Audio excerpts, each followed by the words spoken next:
A ver, pensemos en una situación. Todo está en calma, la vida sigue su curso y de repente alguien suelta la frase más peligrosa que existe en nuestro idioma. Y claro, el cerebro no reacciona como el de una persona normal, ¿verdad? Que va, en ese preciso instante se activa un protocolo de emergencia, como si, no sé, acabaran de anunciar el fin del mundo. Es una reacción que, si lo piensas, es fascinante y, bueno, completamente desproporcionada. Lo primerito de todo es la respuesta física, la inmediata. Empieza la sudoración, el corazón se pone a 1000 y el cuerpo entra en modo de alerta máxima. Se está preparando, ¿sabes?, para una amenaza que en realidad solo existe en nuestra cabeza. Y justo después el cerebro se pone a hacer un repaso, pero un repaso completo de la vida entera. Es como una película a cámara rápida, todos los recuerdos, los buenos, los malos, todos desfilando por delante. Y lo más gracioso de todo, de verdad, es que de repente se pone a recordar cosas que se hicieron en, qué sé yo, en 2007. Detalles que no tienen ninguna importancia, totalmente irrelevantes. ¿Y todo para qué? Pues para evitar la tarea que tiene delante, que es algo tan simple, en teoría, como hablar frente a otras personas. Vale, vamos a meternos un poco más en esto. Es que el miedo escénico es alucinante, porque si lo analizamos no tiene ningún sentido lógico. O sea, no hay un león, nadie nos está persiguiendo. La vergüenza no viene de lo que hacemos, sino de lo que imaginamos que los demás están pensando. Al final, todo se reduce a gestionar esa audiencia imaginaria que tenemos en la cabeza, una que, por cierto, juzga sin piedad. Y mirad, esta comparativa lo clava, de verdad. Fijaos en el contraste. A la derecha, esa audiencia imaginaria que tenemos montada, críticos profesionales que analizan cada sílaba. Pero la realidad, que es lo que vemos a la izquierda, es mucho más mundana. Alguien en la tercera fila está pensando en qué va a cenar, otra persona está mirando el móvil y, oye, a lo mejor hay alguien que ni siquiera sabía que tenía que prestar atención.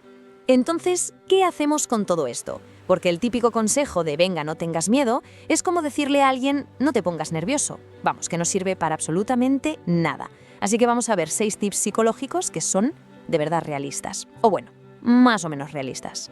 Primer consejo, y este es liberador, de verdad. Asume desde el principio que vas a hacerlo un poquito mal. Sí, como suena. Hay que bajarse de ese pedestal imaginario. No vas a dar la mejor presentación de la historia, esto no es una TED Talk, es simplemente una persona hablando.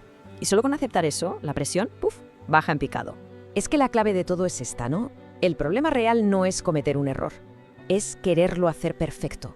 Esa obsesión. Porque cuando uno busca la perfección, cualquier mínimo fallo, por pequeño que sea, se siente como un auténtico desastre nuclear. Vamos con el segundo tip, que este juega un poco a engañar a nuestro propio cerebro. Consiste en exagerar mentalmente el peor escenario posible. Pero ojo, no un poco, sino llevarlo al extremo, a lo más absurdo que se nos ocurra. O sea, no hay que pensar solo, me voy a equivocar. No, hay que pensar a lo grande.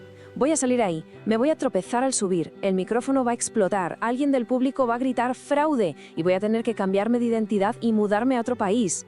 Es que el cerebro funciona de una forma muy curiosa. Si le presentas un miedo ridículamente grande, el miedo real, el de verdad, de repente pierde toda su fuerza.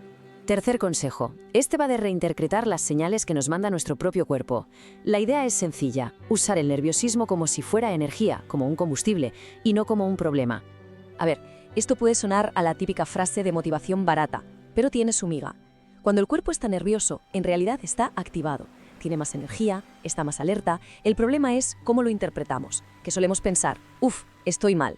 Si en lugar de eso lo cambiamos por vale, estoy activado, el juego cambia por completo. La sensación física es exactamente la misma, pero le hemos dado un significado totalmente diferente. Vamos con el cuarto. Y a veces cuesta un poco aceptarlo, pero es increíblemente liberador. La gente no nos está mirando tanto como creemos. La realidad es que la mayoría de la gente está demasiado ocupada pensando en sus propias cosas como para dedicarse a analizarnos. De hecho, es muy probable que haya gente en esa misma sala pensando, por favor, que no me toque salir a mí. Así que no ser el centro del universo, en este caso, es una noticia fantástica, de verdad. El quinto tip es mi favorito, es muy divertido. Se trata de introducir lo que podríamos llamar caos controlado. O sea, hacer algo ligeramente imperfecto a propósito. Una pausa un pelín más larga de lo normal, una frase medio improvisada, algo pequeño, sin más. Con esto es como si le estuviéramos diciendo a nuestro cerebro, oye, tranquilo, que aquí se permiten los errores.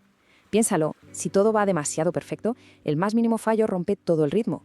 Pero si ya hay un poquito de imperfección controlada desde el principio, de repente todo fluye mucho, mucho mejor. Y el sexto y último consejo práctico: no hay que hablarle a un público, sino a una persona.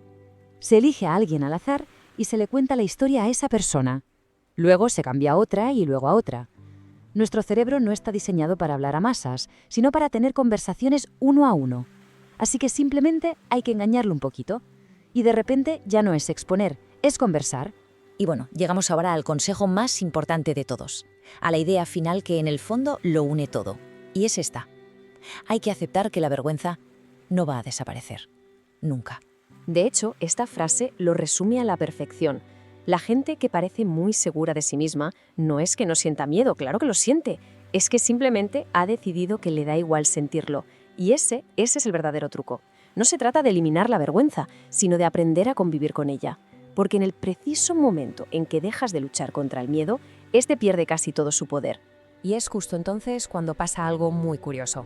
Poco a poco se empieza a disfrutar un poquito. A ver, no mucho, tampoco nos volvamos locos, pero sí lo suficiente como para que queden ganas de repetir.